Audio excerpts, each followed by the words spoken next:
சாம்பார் சாதத்துக்கு பருப்பு எடுத்து வேக வச்சு வச்சுருக்கிறேன். காய் கத்திரிக்காய்,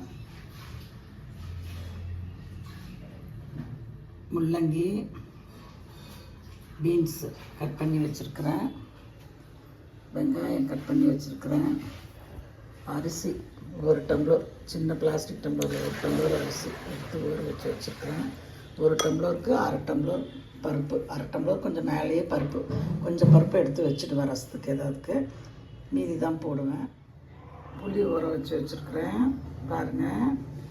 அதுக்கப்புறம் இதில் சாந்து, என்னென்ன சாந்துன்னா மிளகு, சீரகம், வரமிளகா, வெந்தயம், கடலைப்பருப்பு, உளுத்தம்பருப்பு, தனியா, பெருங்காயத்தூள் எல்லாம் 7 சாமானம்.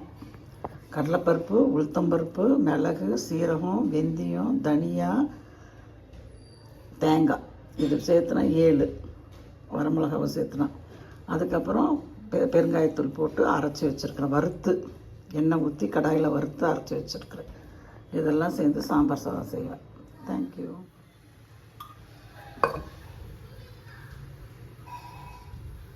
எண்ணெய் ஊற்றிருக்கேன். எண்ணெய் காஞ்சதும் கடுகு, உளுத்தம்பருப்பு, வெங்காயம் போட்டுருவேன். இதில் தக்காளியும் போட்டு ஒரே ஒரு தக்காளி போட்டு அரைச்சிருக்கேன்.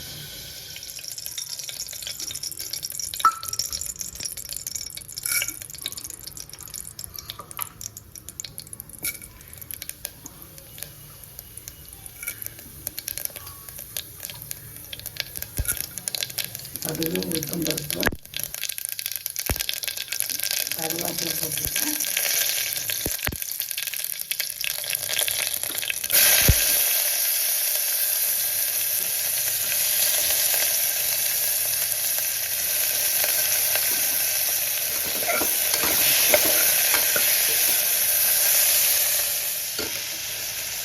இப்போ காய் எடுத்து போட போகிறேன்.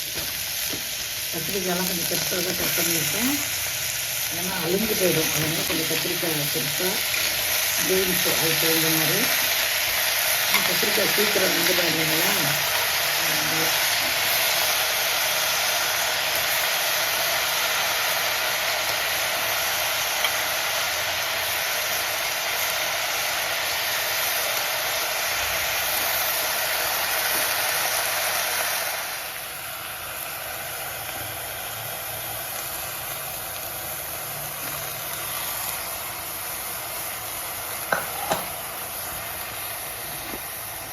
எடுத்து போட்டேன்.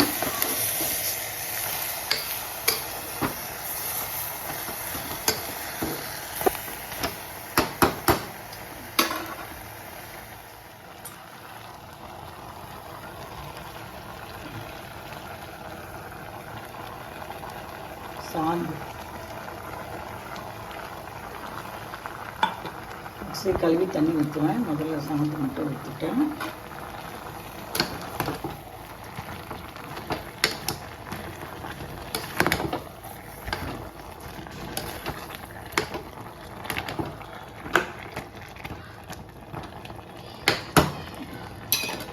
இப்போ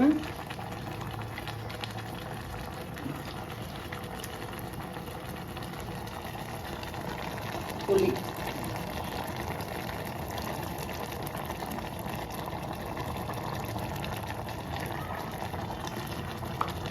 புளி ஊற்றுறேன். கொஞ்சம் வெல்லம், உப்பு போட்டேன். நல்லா கலந்து இதே சாம்பாராக வச்சிடலாம் கூட. இப்போ இதில் அரிசி போட போகிறேன். இந்த குக்கர் பத்தலைன்னா பெரிய கிண்ணம், பெரிய குக்கர் எடுத்துக்குவேன். காய் கொஞ்சம் நிறையா போட்டுட்டேன்னு நினைக்கிறேன். பரவாயில்ல, நாங்கள் வெறும் அரிசி கொஞ்சம் தான் போடுவேன். அதெல்லாம் சரியாக போயிடும். காயெல்லாம் இப்படி இதாகிடும் இல்லைங்களா, வெந்த கம்மியாகிடும். அவ்வளோதான் அரிசியே போடுவேன்.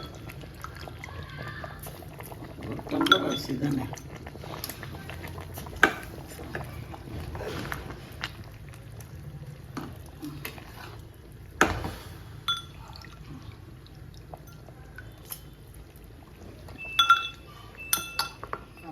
சரி தண்ணி ஊற்றியாச்சு, அவ்வளோதான். ஃபுல்லாக அரிசி கொஞ்சம் போட்டிருக்கிறேன். காயெல்லாம் கரெக்டாகிடும். இது 3/4 தான் வரும். இப்போ வந்து இது கொஞ்சம் வெந்தவுடனே விசில் போடுவேன். ஏன்னா கொஞ்சம் அரிசி கொஞ்சம் பாதி வெந்தவுடனே டக்குன்னு இதாகிடும் இல்லைங்களா. உப்பெல்லாம் போட்டோம்னால காய் அவ்வளோ சீக்கிரம் வேகாது. அதுதான் கணக்கு.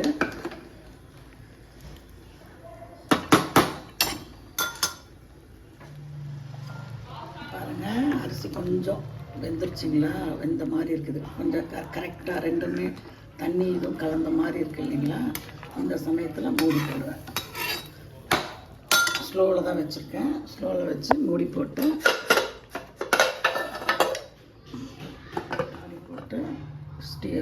ஸ்லோவில் வச்சுருக்கேன். ஆனால் ரொம்ப ஸ்லோவாக வச்சோம்னா அடி அப்படி தங்கிடும். அதனால் கொஞ்சம் பெருசாகவே வச்சுக்கணும். வச்சுக்கிட்டு இப்போ வெயிட் போடுவேன்.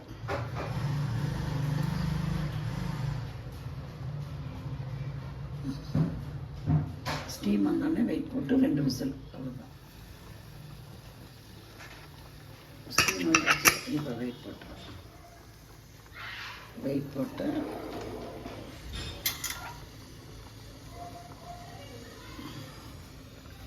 கொஞ்சம் மீடியம் ஃப்ளேமில் வச்சு 2 விசில் வச்சு ஆஃப் பண்ணிவிடுவேன்.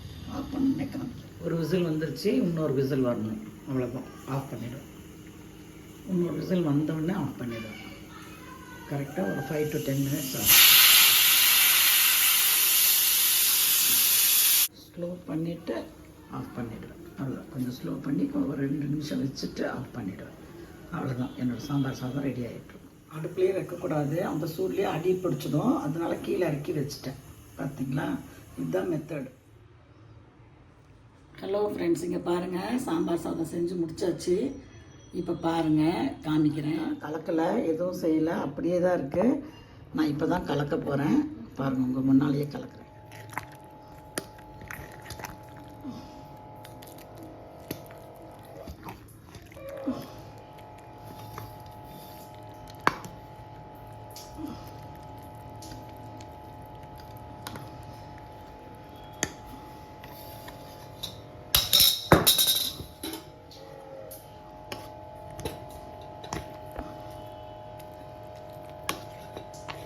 பார்த்தீங்களா, கரெக்டாக ஆயிடுச்சா. காயும் அழிஞ்சு போகாமல் எல்லாமே கரெக்டாக இருக்குது. பாருங்கள், அரிசி நல்லா வெந்திருக்குது. இந்த சூட்லேயே இப்படி வச்சுக்கணும். ஆனால் கலக்கிடணும். அடியிலலாம் கெட்டியாக இருக்கும். நல்லா இப்படி எடுத்து கலக்கிட்டிங்கன்னா கரெக்டாக இருக்கும். சாப்பிட்றப்போ நான் ஹாட் பேனில் இப்போ போட்டு வச்சுடுவேன். அடியே ஒன்று கூட பிடிச்சிருக்காது.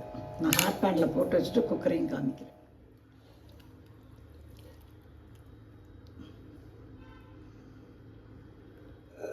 இது வந்து தீயறதில்ல. இது வந்து அடி அப்படியே அந்த இது தேங்காய் இதெல்லாம் வச்சுருக்கிறது, அவ்வளோதான். இங்கே பாருங்கள், காயெல்லாம் அடியில் எல்லாமே இருக்குது. சாப்பிட்ற மாதிரி இருக்கும். சரிங்களா. இதில் நெய் கொஞ்சம் போட்டு சாப்பிட வேண்டியது தான். தேங்க்யூ.